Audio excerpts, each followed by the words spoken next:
દરેક નીતિની સામે કાયદાની રીતે ઊભો રહેતો SSK ન્યૂઝ ચેનલ. સુરતના ડુમ્મસ સુલતાનાબાદ ખાતે 11.77 કરોડના સાકારિત થનાર એનટીસી ઇરોઝન દરિયાઈ સુરક્ષણ દિવાલનું ખાતમુહૂર્ત કરતા વન અને પર્યાવરણ રાજ્યમંત્રી મુકેશભાઈ પટેલના હસ્તે કરાયું હતું.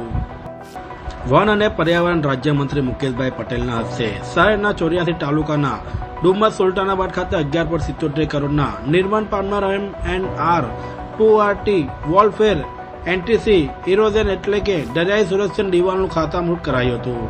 સુરત સિંચાઈ વિભાગ દ્વારા ડુમ્મસના દરિયાકાંઠે આવતી અતિભારે ભરતીના પાણીના કારણે ગામની જમીન અને ઘરોને ધોવાણ થતું અટકાવવાનું હેતુસર 320 થી 750 મીટરના સુરક્ષણ દિવાલનું નિર્માણ કરાશે, જેના થકી ગામના આશરે 400 ઘરોના 25,000 જેટલા ગામવાસીઓને ફાયદો થશે અને સુરક્ષિત બનશે. આ પ્રસંગે વનમંત્રીએ જણાવ્યું હતું કે છેલ્લા કેટલાક સમયથી ડુમ્મસના દરિયામાં વારંવાર આવતા ભરતીના પાણીના ગામમાં ભરવાથી ગામની જમીનનું મોટા પાયે ધોવાણ થયું હતું, પરંતુ ટૂંક સમયમાં આરસીસીના પાકી દિવાલના નિર્માણથી ગ્રામજનોની જમીન ધોવાણની સમસ્યા દૂર થશે. આ સાથે જ ગામમાં ગટર અને પીવાના પાણી માટેના વિકાસ કાર્યો થયું હોવાનું માહિતી આપી હતી.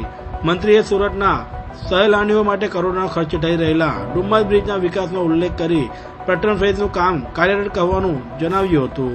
તેમજ ડુમ્મસ બ્રિજના વિકાસ સાથે અહીંના સ્થાનિકોને પ્રાપ્ત થનારી નવી રોજગારીની તકો વિશે જણાવ્યું હતું. વધુમાં વન અને પર્યાવરણ રાજ્યમંત્રી વન વિભાગ હેઠળ નવરવનનું નિર્માણ થઈ રહ્યું હોવાનું જણાતા પ્રકૃતિ સુરક્ષાનું હેતુસર બોટ પાર્કથી લઈ એમ્યુઝમેન્ટ પાર્ક સહિત સ્થળો વિકસાવવાની કામગીરી ઉલ્લેખ કરાયો હતો.